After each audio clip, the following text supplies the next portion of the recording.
उत्तर प्रदेश में जब पहली बार भारतीय जनता पार्टी की सरकार बनी थी तो चुनाव से लेकर सरकार बनने के बाद भी बड़े बड़े मंचों से वादे सिर्फ होते रहे कि उत्तर प्रदेश को गड्ढा मुक्त कर दिया जाएगा, यहाँ की सड़कें एक बराबर कर दी जाएंगी, गड्ढे आपको नहीं दिखाई देंगे। लेकिन ये भी उत्तर प्रदेश की ही सड़क है और काफ़ी संख्या में इस रास्ते से लोग सफ़र करते हैं। लेकिन इस रोड की कंडीशन मैं कैमरामैन से कहूँगा कि ये दिखाएं क्या कंडीशन है, और थोड़ा इधर का भी दिखाइएगा कि ये रोड की क्या कंडीशन है। चूँकि पहली बार जब सरकार बनी थी तो पूरा प्रदेश गड्ढा मुक्त हो रहा था, और दूसरी बार फिर योगी जी ने एक आदेश जारी किया कि उत्तर प्रदेश में जितनी बच गई हैं गड्ढा युक्त सड़कें, उनको गड्ढा मुक्त कर दिया जाए। मैं बिना विलंब किए आपसे बात कर लूं, क्या नाम है आपका? ईश्वर चंद गुप्ता, बखरिया। गुप्ता जी, आप यहीं के रहने वाले हैं? गांव के रहने वाले। कितनी समस्या होती है, चूंकि रोड तो आपका 3 साल हो गया सर, यहाँ सड़क नहीं बनी है और जो है बहुत विपद काटते हैं आने जाने में। बहुत कोई मरीज लेके जाने में जो हम लोग को गाड़ी से बहुत असुविधा है कि जो कि तत्काल हम चाहे कि जाके कहीं अस्पताल में पहुंचे तो नहीं पहुंच पाते हैं, मरीज दम तोड़ देता है। ये दशा है हम लोगों की देवारांचल की। अरे बाप रे, ये तो बहुत बड़ी समस्या है। अब देख रहे हैं रोड यहाँ से भैरवपुर तक का मधुबन तक क्षतिग्रस्त है।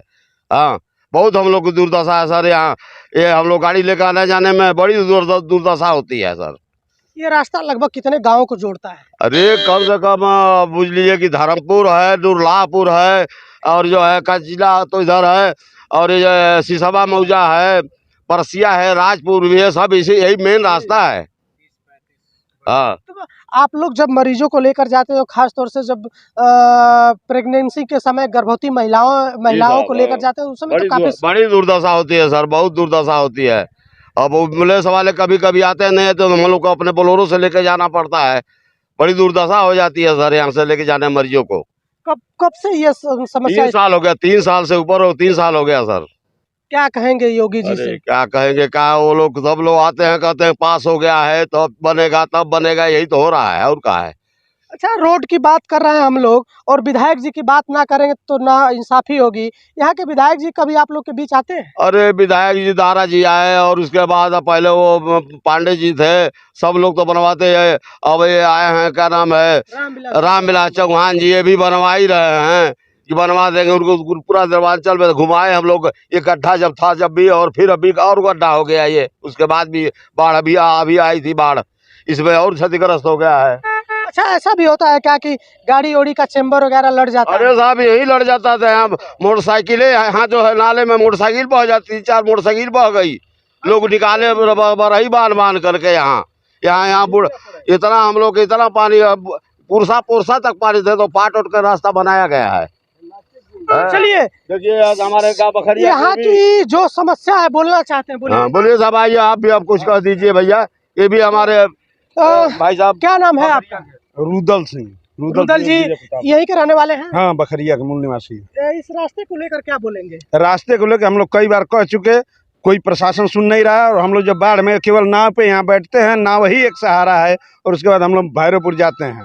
यहाँ के लोगों को जो है खाने पीने हर चीज़ की तकलीफ है। या रोड बन जाए तो हम लोगों का सारा व्यवस्था ठीक हो जाएगा। ये पुलिया भी क्षतिग्रस्त हो गई है? हाँ, सारी जो भी पुलियाँ हैं, 3-4 ठो जो भी पुलियाँ हैं, वह सारा डैमेज हो चुका है। अच्छा, ये विधायक जी आप लोग की समस्या सुनने आते कि नहीं आते? सुनने कहते तो हैं कि कर देंगे, लेकिन अभी तक किए कुछ नहीं।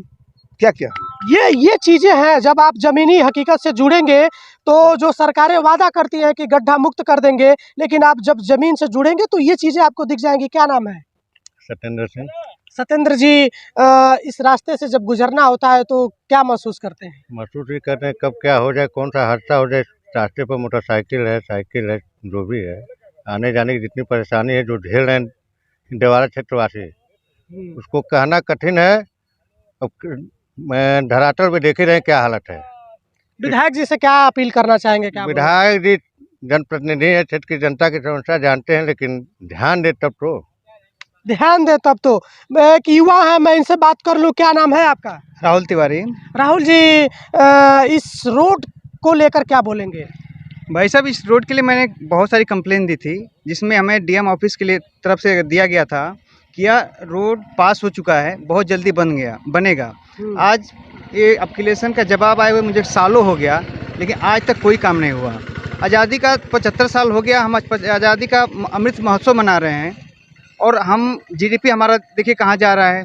हम देश का तरफ तरह का विकास कर रहे हैं। हम यहाँ तक कि बुलेट ट्रेन चलाने की बात करते हैं। और अपने ही देश में उत्तर प्रदेश में एक ऐसा भी जगह है जहाँ आज तक ना तो शुद्ध रोड है, ना तो लोगों को बाढ़ से सुरक्षा है, ना तो कोई स्कूल है और ना ही हॉस्पिटल की व्यवस्था है। अगर यहाँ पे लोगों को किसी की तबीयत खराब हो जाती है या डिलीवरी केस है तो रोड की कंडीशन आपको सब लोग बताए ही देख ही रहे हैं। लेकिन यहाँ से और करीब हम 45 किलोमीटर दूर जाएंगे मऊ, तब जाकर उन लोगों को इलाज मिलता है या तो डिलीवरी का प्रॉब्लम सॉल्व होता है।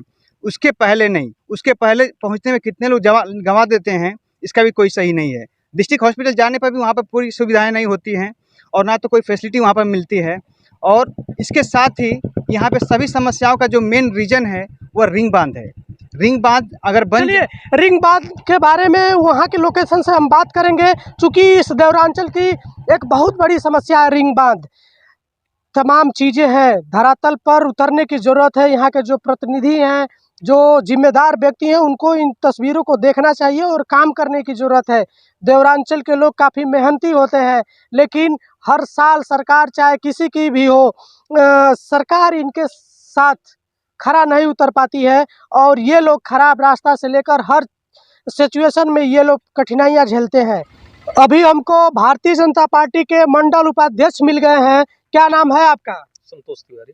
तिवारी जी, दूसरी बार लगातार पूर्ण बहुमत के साथ आपकी सरकार बनी है, लेकिन सरकार तो बन गई, लेकिन यहाँ का रोड कब बनेगा?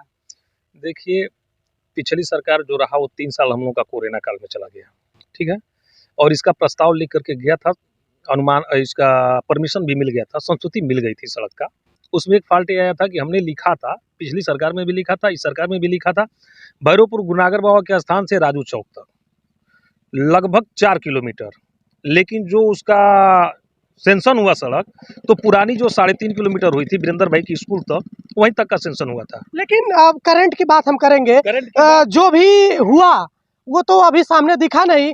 इस समय चूंकि आप यहाँ के लोकल के ही रहने वाले हैं, आने जाने में कितनी समस्या होती है? देखिए, आजमगढ़ जब माननीय पूज्य योगी जी आए थे तो उस समय समस्या उठा था देवरांचल के सड़कों के बारे में। तो उनके सामने ये कहा गया कि हमारे यहाँ साफ पिच की सड़क होती है, बाढ़ आती है तो सड़क उखड़ जाती है। तो मांग ये किया गया कि भरसवाता हमारे यहाँ की देवरांचल की सड़कों को सीमेंटेड करा दिया जाए। तो माननीय मुख्यमंत्री जी ने नोट भी किया है, इस बात को नोट भी किया और इस सड़क का आ भी गया है। अब ये देखना है कि आरसीसी में आया है या पिच में आया है। ये सड़क कब तक उम्मीद करें यहाँ के लोग कि ये सड़क बनेगी? अब देखिए, सरकारी काम है, अभी इसका संस्तुति मिला है, फिर टेंडर होना है, बजट पास होना है। मुझे लगता है 1 साल समय तो लगेगा ही, सरकारी काम है, इसमें समय लगेगा। रह गया सवाल जो रिंग बांध का, रिंग बांध पर मैं इतना ही कहना चाहता हूँ कि पहले हम लोगों को ये जानकारी था कि वो सिंचाई विभाग से है। हमारे और माननीय विधायक जी बैठ करके आजमगढ़ से सिंचाई विभाग एक्सचेंज को हम लोग जब टेलीफोन किए तो कहे कि साहब हमारे यहाँ रिंग बांध है ये नहीं है, ये दूसरे मत से है, आपदा मत से था, आपदा विभाग से था। तो इसका भी रिंग बांध का भी लिख करके सरकार को चला गया है, जब तक आ जाए।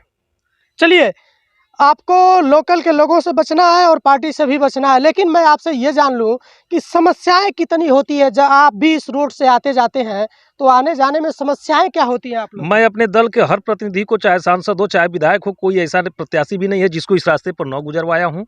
सभी लोग गुजरे हैं, देखे भी हैं, जानते भी हैं। और मेरा चूंकि यही मूल निवास है तो आना जाना मेरा भी लगा है, समस्या हमको भी है और इसके लिए पत्र दिया गया है, सरकार में प्रयास भी चल रहा है। अति शीघ्र जो है कि इसका निर्माण भी आपको लास्ट सवाल आपसे, जब किसी की तबीयत खराब हो जाती होगी, खास तौर से जो महिलाएं प्रेग्नेंट होती होंगी, उस दौरान जब आप लोग या आपके क्षेत्र के लोग इस रास्ते से जाते होंगे तो किस तरह की सिचुएशन सामने आती होगी? काफ़ी दिक्कतों का सामना करना पड़ता है, सत्य है।